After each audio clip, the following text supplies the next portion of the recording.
Assalamualaikum. Hai Mams, apa kabar semuanya? Mudah-mudahan selalu diberikan kesehatan dan pastinya selalu semangat dalam menjalani aktivitasnya ya. Di video kali ini aku akan share kegiatan aku sebagai ibu rumah tangga yang dimulai dari jam 5 pagi. Dan aku juga akan share bagaimana aku memulai hari, bagaimana aku mengatur waktu sehingga tugas sebagai ibu rumah tangga bisa selesai dan tanpa beban. Dan kali ini aku juga akan share tips mengepel supaya lantainya makin kinclong dan tahan lama bersihnya. Disimak terus videonya ya. Sebelumnya mungkin Mams yang baru bergabung di channel YouTube Tasya Eats dan belum kenal siapa aku, perkenalkan ya, aku Tasya Agnesia Dewi Sinta. Sekarang usianya 23 tahun, menikah di tahun 2020 dan alhamdulillah sekarang udah dikaruniai anak satu perempuan.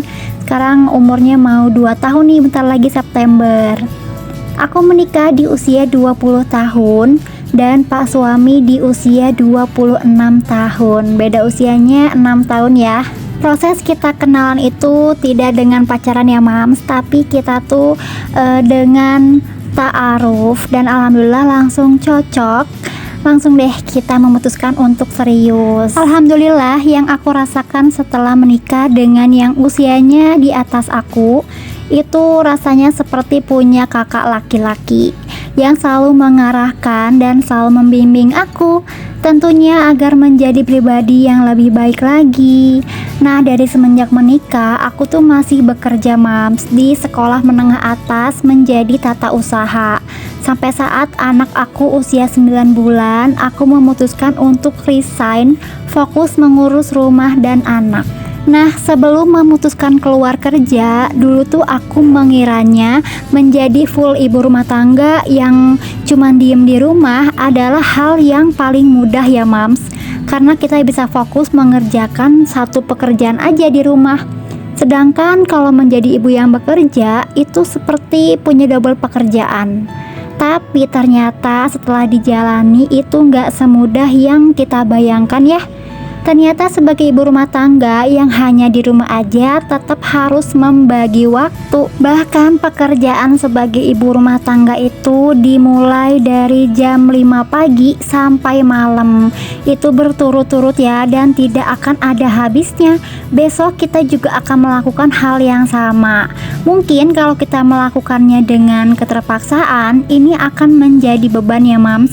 Tapi alhamdulillah kalau kita melaksanakan tugas ini dengan ikhlas, itu tidak akan sama sekali menjadi beban. Dan tentunya kita sebagai ibu rumah tangga harus selalu bersyukur ya, dan tentunya selalu bahagia. Walaupun pernikahan aku baru usianya 3 tahun, belum sampai berpuluh-puluh tahun ya, tapi banyak sekali pelajaran-pelajaran yang aku temukan, terutama dalam membagi waktu, apalagi setelah aku menjadi ibu. Dari mulai kita merencanakan rutinitas di pagi hari seperti sholat subuh, selanjutnya cuci piring, kemudian lanjut masak untuk sarapan. Kalau aku selalu mengutamakan masak dulu Mams sebelum membereskan pekerjaan yang lain, supaya nanti kalau pas suami atau anak udah lapar, masakannya udah siap. Nah, untuk masakan hari ini aku lagi pengen bikin udang tahu saus tiram nih Mams. Kebetulan di kulkas itu lagi ada udang dan juga ada sisa tahu, jadi mau dimasak udang saus tiram aja deh. Bahan-bahannya juga simple kok Mams. Di sini aku pakai setengah buah bombay, kemudian aku pakai 2 siung bawang putih, tadi udah dicincang ya. Kemudian aku pakai cabai keriting, tadi aku pakai berapa ya? 3 atau 4 gitu ya. Kemudian pakai cabai domba, pakainya sekitar 3 buah, sesuaiin aja dengan selera Mams ya. Kemudian bawang-bawangannya ditumis dulu ya Mams sampai harum. Nah, untuk olahan udang tuh aku paling suka dibikin udang goreng tepung atau enggak dimasak kayak gini Mams. Selanjutnya aku mau masukin cabenya ya, ditumis dulu sebentar sampai cabenya agak layu, kemudian dimasukin tahu. Nah, tahunya tadi udah aku goreng dulu ya mams, digorengnya lumayan lama sampai garing. Kemudian dimasukin deh udang yang udah dicuci bersih dan dikupas. Nah, di sini kita tumis-tumis dulu sampai udangnya tuh mateng atau sampai warnanya keorenan. Kemudian ditambahin lada bubuk secukupnya aja ya. Untuk masak tumis-tumisan tuh aku nggak ada takaran ya mams. Jadi aku pakai kira-kira aja aku sendiri. Kemudian aku tambahin saori saus tiram. Nah, untuk saus tiramnya aku sih lebih suka dikasih banyak ya supaya lebih gurih.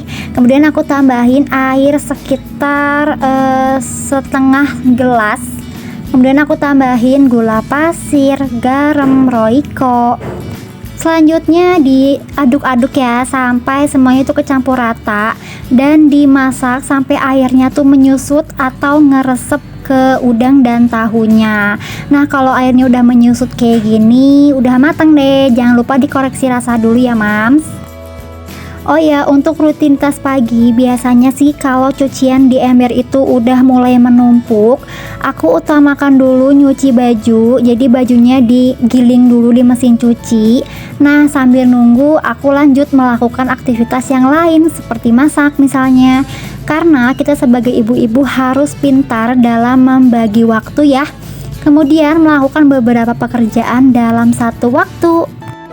Terutama untuk aku yang masih punya anak kecil, jadi aku tuh harus cepet ya mams ngerjain pekerjaan rumah sebelum anak aku bangun. Karena kalau dia udah bangun, pastinya aku harus fokus ngurus dia dulu, misalnya mandiin atau nyuapin. Nah, kalau anak aku udah makan dan udah mandi, aku jadi tenang mams untuk melakukan pekerjaan rumah yang lain yang belum selesai. Dulu pas awal-awal aku masih jadi new mom atau pas banget baru lahiran, anak aku masih newborn.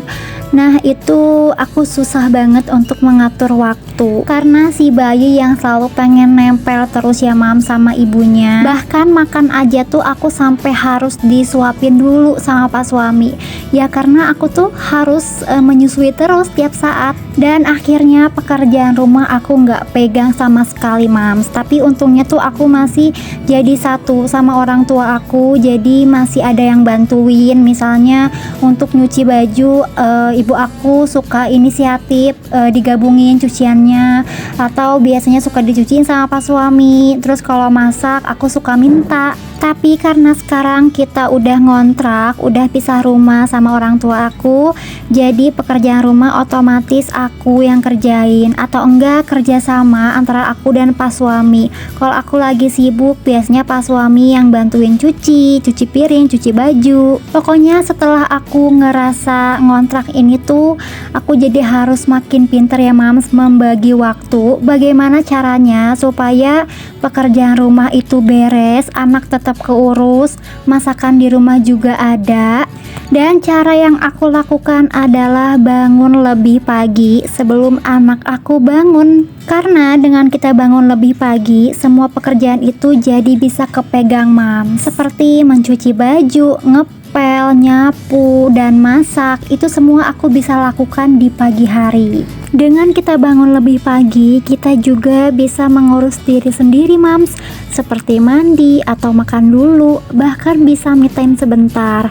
Walaupun hanya sekedar minum teh sambil main HP, tentunya tanpa ada gangguan, itu udah nikmat banget ya mams. Setelah nyapu beres, sekarang aku mau membagikan rahasia cara ngepel aku supaya bersih dan kinclong. Caranya cukup mudah. Yang pertama, kita tuang air panas ke dalam ember, kemudian kita tuang cuka makan ke dalam air panasnya. Nah, untuk cukanya ini kita gunakan lumayan banyak ya mams. Tapi karena cuka punya aku tuh sedikit lagi, makanya aku pakai air panasnya juga sedikit supaya seimbang ya. Nah, selanjutnya aku juga mau tambahin cairan pembersih lantai supaya makin wangi dan bersih. Tapi kalau mams nggak punya cairan pembersih lantai, nggak apa-apa ya, bisa di skip. karena hanya dengan menggunakan cuka aja tuh udah bisa membersihkan seluruh lantai di rumah. Nah, tips selanjutnya supaya lantai itu nggak bau amis setelah selesai ngepel, pastikan kain pelnya itu bersih ya mams, kemudian diperas sampai kering. Oh ya, sebelum kita mulai ngepel, pastikan lantainya itu harus disapu dulu ya mams. Bisa disapu atau pakai penyedot debu. Pokoknya debu-debunya tuh harus kita bersihkan dulu supaya hasil ngepelnya itu lebih maksimal. Karena cuka itu sifatnya asam, makanya cuka itu bagus banget mams untuk dijadikan cairan pembersih lantai. Ini tuh sangat ampuh banget untuk membersihkan kerak atau noda yang nempel di lantai. Jadi kalau mams lagi kehabisan cairan pembersih lantai, mams bisa gunakan cuka ini ya. Cuka makan ini tuh banyak banget manfaatnya loh mams. Selain untuk jadi cairan pembersih lantai, cuka juga bagus banget untuk membersihkan tungku kompor, kemudian membersihkan peralatan di dapur seperti wajan atau piring yang udah menguning. Itu bisa banget dibersihkan dengan cuka sekaligus ditambahkan baking soda. Ini lantai yang udah aku pel, kelihatan gak sih di kamera? Jadi hasil lantainya tuh berkilau seperti ada pantulan, dan selain berkilau lantainya juga jadi keset mams. Nah, dengan mengepel menggunakan air panas dicampur dengan cuka, itu membantu banget kita mengepelnya jadi lebih cepat ya mams. Karena ngepelnya tuh nggak harus digosok-gosok berulang kali, cukup sekali gosok aja itu udah hilang ya kotoran yang ada di lantai. Oh ya, kalau di lantai rumah mams itu lantai marmer, mams harus hindari pemakaian cuka ini ya. Jadi cuka ini cocoknya digunakan di lantai seperti kayak aku gini ya mams. Awal-awal aku datang ke kontrakan ini, awal-awal baru nempatin banget, ini tuh kerasa lantainya kayak licin gitu loh mams. Jadi lantainya tuh kayak ada minyak. Padahal kalau kelihatannya tuh lantainya bersih karena sering aku pel.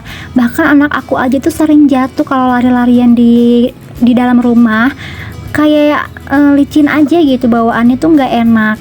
Tapi setelah aku sering ngepel menggunakan cuka dan air panas ini, langsung gimana ya, langsung keset gitu mams lantainya, dan otomatis langsung bersih juga. Oh ya, kira-kira mams udah ngepel lantai belum nih? Atau bersih-bersih rumah? Kalau belum, yuk semangat lagi ya. Pokoknya kita tuh ibu-ibu harus tetap semangat ya, semangat 45. Karena kalau bukan kita yang bersihin, siapa lagi ya mams? Nah, ini dia keadaan lantai yang tadi udah aku pel dan ini udah kering, berkilau kan mams. Dan ini tuh rasanya keset banget, jadi enak kalau diinjek. Oke, segitu dulu aja video aku kali ini. Wassalamualaikum warahmatullahi wabarakatuh.